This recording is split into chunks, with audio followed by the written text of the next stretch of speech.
place where humanity is standing right now originated approximately 4.6 billion years ago out of a mixture of dust and gas around the sun. Even when the creation of Earth was accomplished, living organisms couldn't bear the lack of oxygen, as well as the extreme temperatures of the time. Humans were not even on the planet for a long time.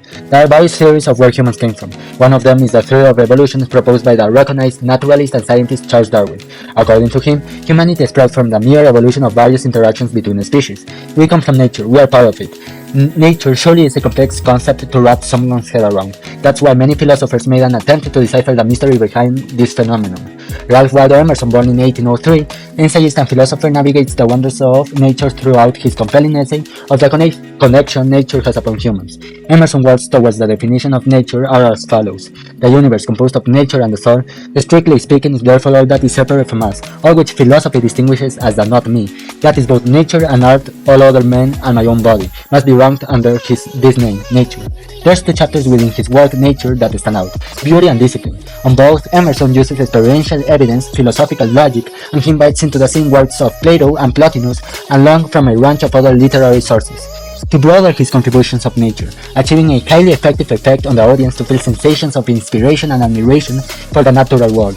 Although Emerson throughout his essay doesn't state scientific evidence, he instead compares to the emotions of the readers, throughout observations of his own and others about nature, creating a more powerful aura to convey his idea of having a deeper and greater connection to nature.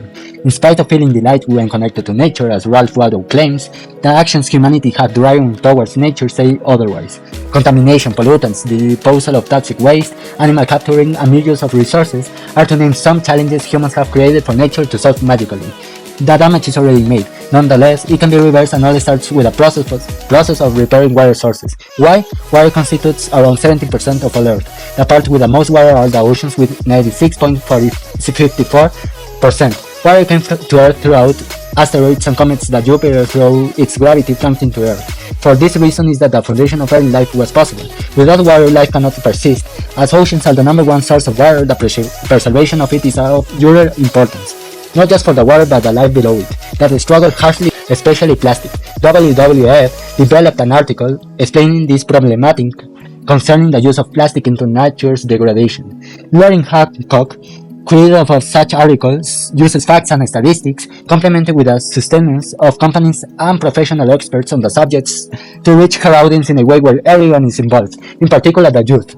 The article uses a straightforward, simple, and juvenile language while still illustrating today's problem with exactitude.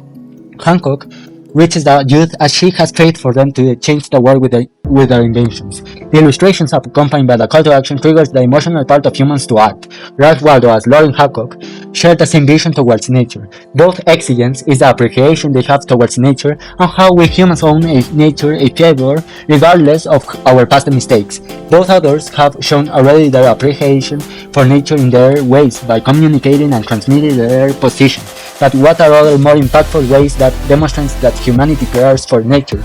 Nature is appreciated through the art of innovation and its diversification in the efforts to address some of the challenges it faces. What are you seeing now is the ocean cleanup. The ocean cleanup is a special boat with the solely purpose of picking trash out of the ocean. The ocean cleanup is part of the Team Seas movement that has been started by famous TikToker, influencer, and YouTuber Mr. Beast. Mr. Beast has cultivated the hearts of young people, adults, and everyone who cares in the environment. He has helped create awareness among the youth and has also started a website with the same name, Team Seas, to help create awareness and help donate to help the cause. The ocean cleanup sticks a long metallic rod over the surface. Then the metallic surface has the solely purpose of grabbing trash that has ended up on that exact surface, so later that the ocean cleanup can pick that up one by one. The support that Team Seas have received from the community, especially the young ones, has created a mass consciousness and awareness of the environment, of nature. It has guided us to protect it, to value it, and most importantly, to respect it, to not contaminate the waters, to clean whatever waste is in the ocean, to respect the animals living in it. Because we live inside, we live with nature. So we have to protect them. We have to protect nature at all costs. And Mr. Beast is the example of it. But Mr. Beast is not the only example of ocean preservation. The National Parks Conservation Association, also known as the NPCA, was going to execute a new contract with Florida Crystal on public land designs for Everglades restoration. The Everglades restoration is an attempt to restore clean and potable water for local Florida communities and national parks in the whole United States. The main objective is to focus full force on restoration for the health of the community's environment and economy. The Everglades project is commanded by Kara Kropp, a profound member of the National Park Conservation Association.